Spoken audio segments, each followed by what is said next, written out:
When a client comes to see you, they're usually right here on the ladder of life, and they got this big wall in front of them. They don't know how to get out. They don't know how to overcome it.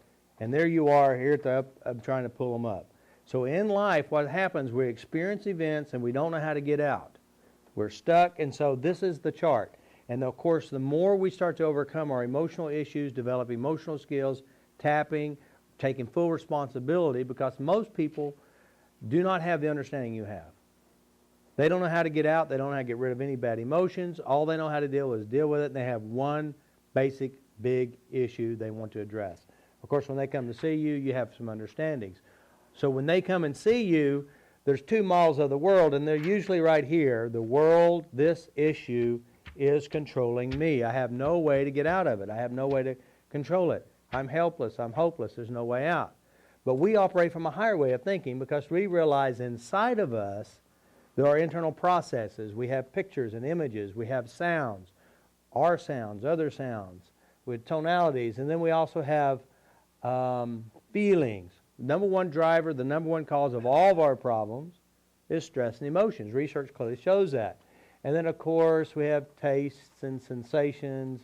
And then we also have internally programs. That's the how to do it. That means inside you, you're doing something correctly to make yourself feel, act, and perform certain ways.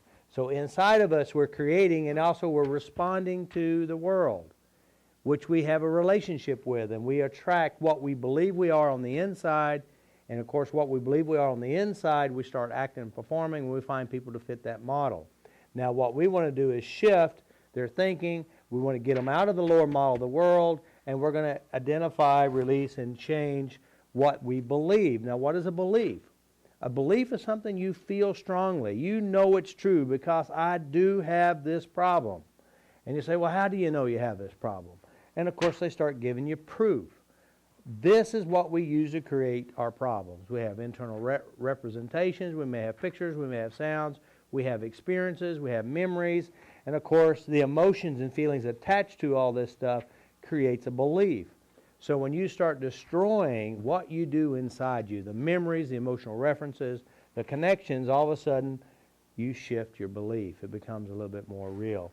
And of course, sometimes when you work with individuals, some people who've had this one experience and they never go back, they never rehearse it, they never revisit, and then another person who rehearses this memory and say, I have this, and then they start creating connections with other memories, and all of a sudden they have 150,000 different ways to have this problem.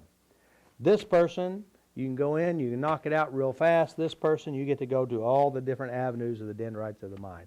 Because in the mind there are neurological pathways and how to. Two different people, same experience. One of them rehearsed it, replayed it, and built a life around it. And then of course with our problem, we have this problem, and then we have a belief system. Well, I'm just screwed up because it's my genetics. I'm screwed up because it's my past, it's my mother, it's my father. I'm screwed up because I came in this world with this horrible black mark. I picked this lifestyle, this is my past life, I'm just trying to pay off my karmic debt. Actually, that's pretty true. For some people it is true. For me, it's totally true. Well, that's good for you, but you can heal it today. So for some people, they operate from this belief system, and the problem with these belief systems is it's a badge. Okay? Past memories, past lives, this is my life lesson, and they buy this badge, I've had this lesson, they keep repeating it over and over again, and they tell all their friends about their stuff. Of course, I believe if you operate from this belief system, my belief system is today is real, yesterday's gone. Of course, how we represent and respond to today based on all of our ideas that we have floating around inside of us, whatever they are. And when you begin to realize what is real that we know absolutely, because I believe this is like different churches of different beliefs and ideas. They still point to the same basic problem. You have it. You need to figure out how to get rid of it or live with it. All right? So my belief system is you come in this world and the stage is set before you. That means your parents, your surrounding, they all had their emotional issues. You have an opportunity to learn. You are a learning machine. And you are a learning machine, and as you begin to absorb and experience your world, you pick up concepts and ideas. If you have a concept or ideas, your parents believe that you have a horrible mark, you will likely take that.